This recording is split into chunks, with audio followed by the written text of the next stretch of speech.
आज सत्य और तथ्य में एक मैं आईना दिखाना चाहता हूं, सामाजिक आईना। कहते हैं human is a social animal, यानी सोसाइटी, समाज, प्रॉक्सिमिटी सिविलाइजेशन को आगे बढ़ाने का इंजन है। लेकिन आज समाज किस तरफ आगे बढ़ रहा है? क्या हम सही रास्ते पर हैं? ये वो दौर है जब आवारा कुत्तों के लिए हजूम का हजूम सड़कों पे उतर आता है।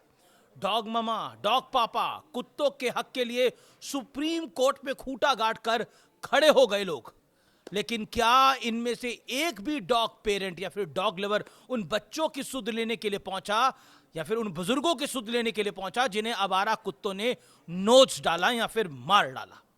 ये वो दौर है समाज का जब लिव इन में साथ रहने वाली श्रद्धा वाकर को उसके बॉयफ्रेंड आफ्ताब ने टुकड़े टुकड़े करके मार डाला। उसका क्या गुनाह था? हो सकता है वो बहुत गुस्से वाली हो, बहुत लड़ती हो, पार्टनर से बहुत उम्मीदें रखती हो, लेकिन क्या वो इस तरह टुकड़ों में काटे जाना डिजर्व करती थी? वैसे डिजर्व तो सौरभ राजपूत भी ऐसा अंत नहीं करता था, जिसके बाद देश भर में नीला ड्रम डराने वाला विशेषण बन गया, यानी डराने वाला एजेंडा बन गया। सौरभ की पत्नी मुस्कान ने उसे बॉयफ्रेंड के साथ मिलकर पहले टुकड़ों में काटा, फिर ड्रम में सीमेंट के साथ भर दिया। मध्य प्रदेश की सोनम पर तो आरोप है कि उसने अपने पति राजा रघुवंशी को शादी के 13वें दिन पूरी प्लानिंग के साथ मार डाला। ये क्या हो रहा है हमारे समाज में? ये हमारा समाज किस रास्ते पे भटक गया है? यहां इंसान की हैसियत आवारा कुत्तों से क्या बदतर हो चली है? यह सवाल जहन में आता है। यह बेशक आपको थोड़ा बुरा लग रहा होगा, लेकिन समाज के तौर पर हमारा पतन किस कदर और क्यों हो गया है, अगले कुछ मिनटों में सुनिए। अगर 15 अगस्त शुक्रवार को आ जाए तो हमारे जहन में सबसे पहले क्या आता है? लॉन्ग वीकेंड वाली खुशी दौड़ने लगती है। आजादी के लिए बलिदान देने वालों की याद करने की बजाय 3 डेज लॉन्ग वीकेंड डेस्टिनेशन की सच शुरू हो जाती है। इसी मॉडर्न समाज के लिए दिवाली ताश के पत्ते खेलने का एक ओकेजन भर रह गया है। एक दूसरे के घर जाना, मिठाइयां उपहार में ले जाना, शाम होते ही दीपक जलाने की तैयारियां, ये अब पुराने जमाने की बातें होती जा रही हैं। पूरा का पूरा फोकस या तो ताश पार्टीज पे होता है, यानी कार्ड्स पार्टीज कोट अनकोट, या फिर महंगे गिफ्ट भेजने में। सामाजिक ताना बाना दीपावली पर अपनों से मिलने का होता है। लेकिन यह वही जनरेशन है जो होली पर शराब पीना और नशा करना अपनी जिम्मेदारी और अपना सबसे बड़ा अधिकार मानती है। कहते हैं होली पे तो यह चलता है। लेकिन आज की जनरेशन अपनी जड़ों से क्यों कट गई है और समाज का ताना बाना इतना क्यों बिगड़ रहा है? क्या हमने अपने बच्चों को कभी राम के मर्यादा पुरुषोत्तम होने की कहानी सुनाई है? क्या हमने उन्हें कभी वासुदेव श्री कृष्ण के सुदर्शन और बांसुरीधारी होने की वजह बताई है? क्या हमने उन्हें उस मां के बारे में बताया है जिसका बेटा देश के लिए 23 साल की उम्र में फांसी चढ़ गया? रील्स के इस दौर में हम रियल लाइफ को भूलते जा रहे हैं। हम महाभारत और रामायण वाली सोच पर आउटडेटेड होने का ठप्पा लगा देते हैं। असल ज्ञान से दूरी बनाकर आज की जनरेशन, या फिर कहें आज का समाज, अगर व्हाट्सएप से जानकारियां इकट्ठा करेगा तो सोचिए ऐसे युवा और कैसा समाज बनाएंगे।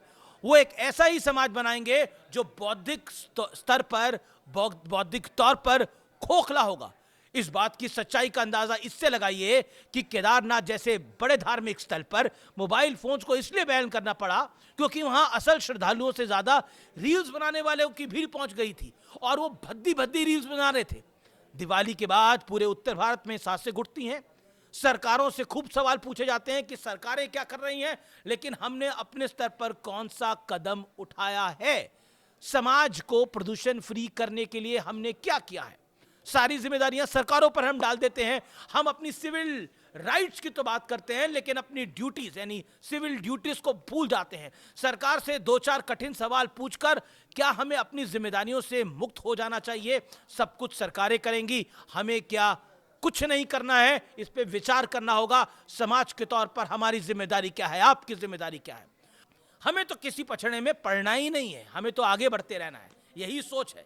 यही सोच हमें एक समाज के तौर पर कमजोर, खोखला और जीरो कर रही है। यानी हमें यूरोप जैसा दिखने की तो इच्छा है, लेकिन उम्मीद ये करते हैं कि सरकार ही कोई जादू की छड़ी चलाएगी, हम कुछ नहीं करेंगे। यूरोप में यही लोग जाते हैं तो जमीन पर थूकते भी नहीं है, उन्हें लगता है फाइन हो जाएगा, लेकिन भारत में तो अपना अधिकार मानते हैं जनाब। आजादी के 78 साल बाद भी किसी अस्पताल में जाकर जरा देखिए, जाता ही होंगे आप, पहले तो भर्ती होने के लिए बेड नहीं मिलेगा, अगर मिलेगा भी तो कमर तोड़ बिल आ जाएगा। किसी स्कूल में जाकर देखिए, पहले तो भर्ती होने के लिए सीट नहीं मिलेगी, और अगर मिल भी गई तो फीस कमर तोड़ देगी। समाज की ये दुर्दशा इसलिए है क्योंकि हम अपनी मदद तो चाहते हैं, लेकिन दूसरे की मदद नहीं करना चाहते हैं। ये सत्य बात है।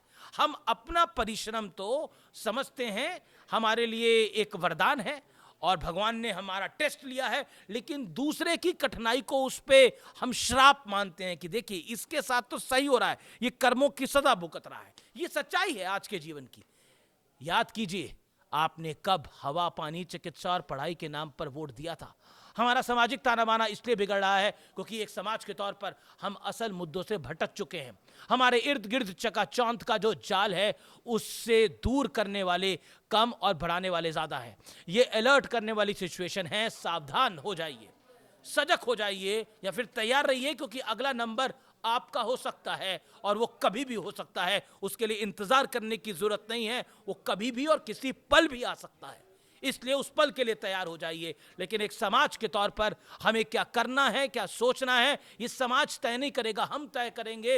वही समाज बनता है, हमसे ही समाज बनता है। इसलिए सामाजिक जिम्मेदारी आपसे शुरू होती है। अंग्रेजी में जिसे कहते हैं चैरिटी बिगिंस फ्रॉम होम, यानी अपने घर से ही आपको सब कुछ शुरू करना पड़ता है। कोई बाहर से शुरू करके आपके घर तक नहीं पहुंचता।